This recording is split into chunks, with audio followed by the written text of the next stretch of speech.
seja bem-vindo a mais uma aula de Química do IFES Campos de Alegre. Nesta aula nós vamos dar continuidade ao nosso conteúdo de funções inorgânicas, falando um pouquinho sobre os sais. Eu vou fechar o vídeo, nós vamos ficar somente com o áudio e os slides por enquanto, tá bem? Para falar sobre os sais, nós vamos lembrar os ácidos e bases. Os ácidos, eles formam o íon H+, e as bases formam o íon OH-, certo? Relembrando sobre os ácidos e bases que nós já vimos anteriormente. O que acontece, então, quando nós misturamos uma solução de um ácido com uma base? Quando nós misturamos um ácido e uma base, ocorre a reação de neutralização, certo? Essa reação de neutralização tem como produto um sal. O sal é o produto da reação de neutralização. O sal vai ser formado pelo ânion proveniente do ácido com o cátion proveniente da base.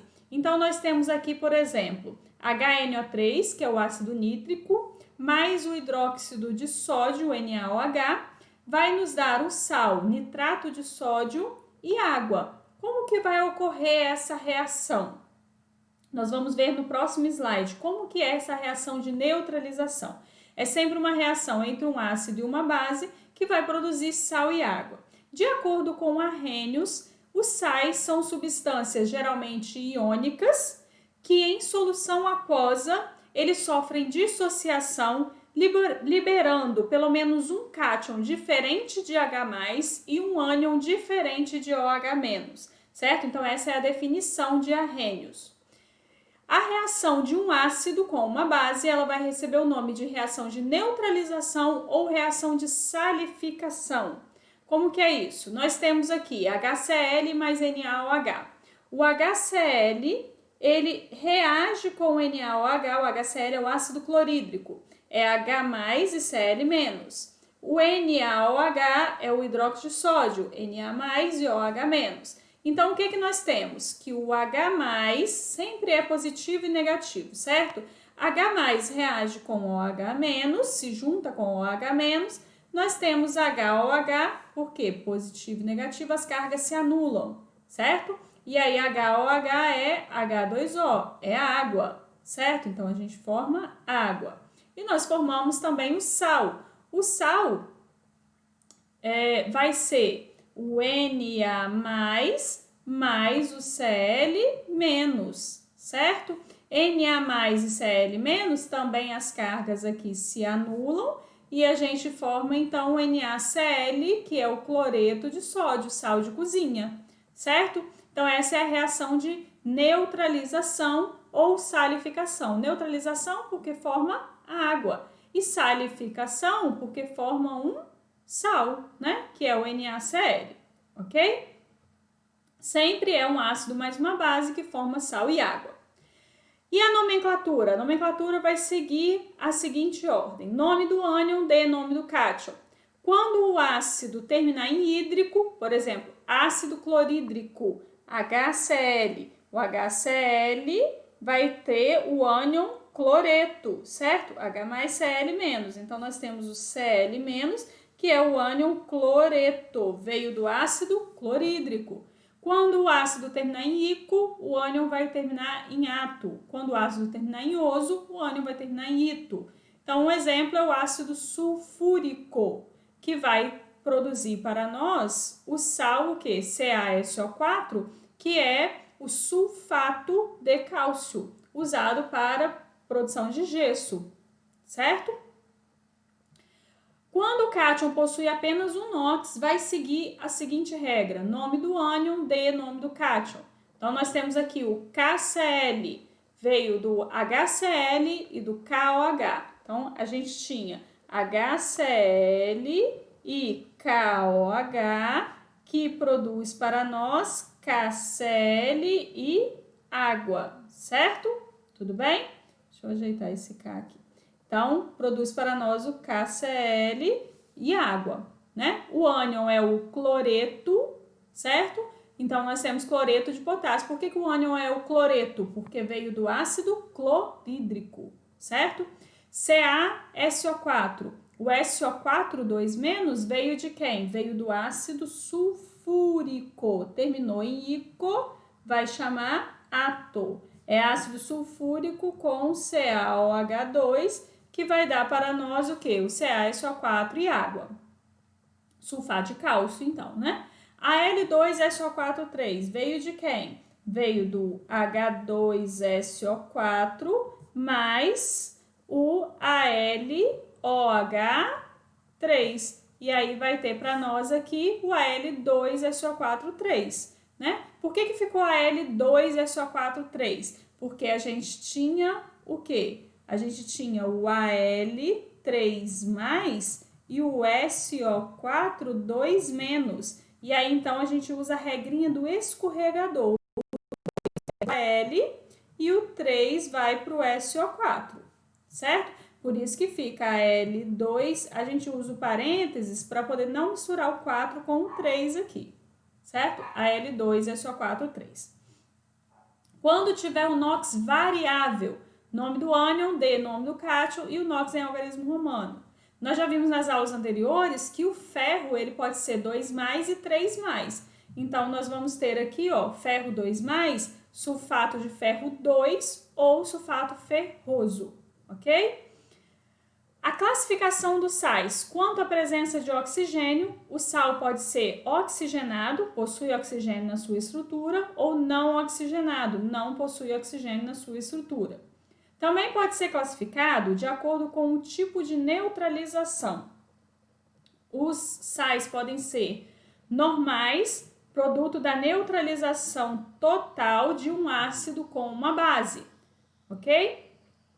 Então, nós temos aqui como exemplo, ó, o H2CO3 reage com CaOH2, produz H2O, e o CaCO3, que é o carbonato de cálcio, ok? Também nós temos NaOH mais H2SO4, temos o sulfato de sódio, certo? Neutralização total. Todo H reage com OH e vai formar a água e o sal, certo? Agora, a gente tem a neutralização que pode ser parcial. Pode ser uma reação parcial do ácido e total da base. E aí vai ser chamado hidrogenossal. Nós temos aqui como exemplo H2CO3. Nós vamos ter que um H reage com um OH e produz a água, certo? Pegamos um H e um OH, formamos a água. O outro OH que ficou aqui, o outro H que ficou aqui, ele vai se juntar com quem? Com o Na e o CO3. E aí a gente tem NaHCO3, que é um hidrogenossal, que é bem conhecido esse hidrogenossal. É o hidrogenocarbonato de sódio ou bicarbonato de sódio, que nós conhecemos, certo? Os hidroxissais também são formados pela neutralização parcial. Parcial de uma base e total de um ácido. Como que seria isso? HCl mais o MgOH2, o hidróxido de magnésio. Um H do HCl reage com um OH do MgOH2. E o outro OH? O outro OH se junta com o Mg e o Cl, certo? Então, a gente forma aqui um sal básico, ou um hidroxissal, que é chamado de hidroxicloreto de magnésio, certo? Se fosse qualquer outro ânion e qualquer outro cátion, sempre vai ter o hidroxi antes, certo? Outro tipo de classificação, os sais duplos ou mistos, apresentam na sua composição mais de um cátion ou mais de um ânion, obtido pela neutralização de dois ácidos com uma base ou duas bases com um ácido. Então, exemplo, nós temos aqui o sal duplo com dois ânions. Nós vamos colocar o nome dos dois ânions e o nome do cátion. Exemplo é aqui, ó, Ca é o cátion e aqui os dois ânions. Então, cloreto de brometo, cloreto brometo de cálcio, certo? Sal duplo com dois ânions, o nome do ânion de nome dos dois cátions. Então, aqui nós temos, ó, dois cátions, né? Que é o K e o Mg, 2+, e o PO4, 3-, certo? Então, fosfato, que é esse, o ânion, de magnésio e potássio, ok? Quanto a hidratação, os sais podem ser anidros, não possuem moléculas de água na sua estrutura. Exemplo, CuSO4, Na2SO4, NaCl. Agora, existem alguns sais que eles têm a capacidade de capturar do ambiente água, umidade do ambiente. Eles têm capacidade de capturar a umidade do ambiente. São chamados de sais higroscópicos. É por causa dessa capacidade, por exemplo, que o NaCl, o cloreto de sódio, ele captura a umidade do ambiente e o saleiro entope, certo? Então, tem alguns sais anidros que têm capacidade de capturar a umidade do ambiente.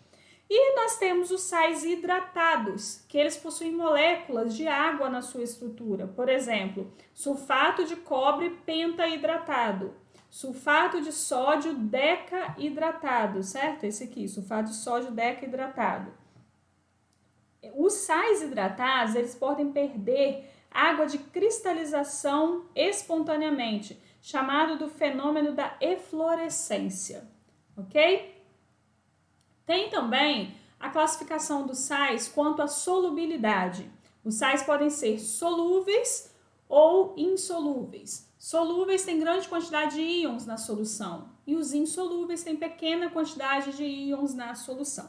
Nós vamos seguir essa tabelinha aqui, é uma tabelinha que a gente sempre precisa ter para saber quais sais são solúveis e quais sais são insolúveis, ok?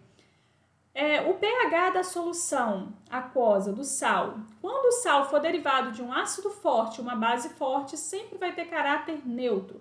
Eles vão ter solução com pH igual a 7. Se a gente medir o pH do sal, que é derivado de um ácido forte, uma base forte, o sal e água, né? A solução do sal com a água, sempre vai ter o pH igual a 7. Exemplo disso é o NaCl, que é proveniente do HCl, que é um ácido forte, e do NaOH, que é uma base forte. Então, é um sal neutro, é um sal de caráter neutro. Também nós temos os sais de caráter básico, que são derivados do ácido fraco e da base forte. Eles vão ter um pH maior do que 7, a solução desse sal. Exemplo disso, o NaClO e o CaHCO3, tá? Que é o bicarbonato de cálcio. Sais derivados de ácido forte e base fraca têm caráter ácido. Exemplo disso é o AlNO3,3. O AlNO3,3 ele é proveniente do HNO3, que é um ácido forte, com AlOH3, que é uma base fraca, certo? Então, nós vamos ter aqui um sal ácido, um sal de caráter ácido com pH menor do que 7 quando em solução aquosa, ok? Algumas características importantes. O bicarbonato de sódio, ele é usado como antiácido estomacal, também é utilizado como fermento químico e como extintor de incêndio.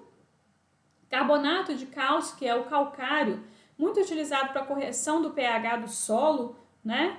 Nós temos essa importância do carbonato de cálcio. O nitrato de sódio, conhecido como salitre do Chile, usado na fabricação de fertilizantes e explosivos. O cloreto de amônio, conhecido como sal amoníaco, é também usado na fabricação de pilhas secas, certo?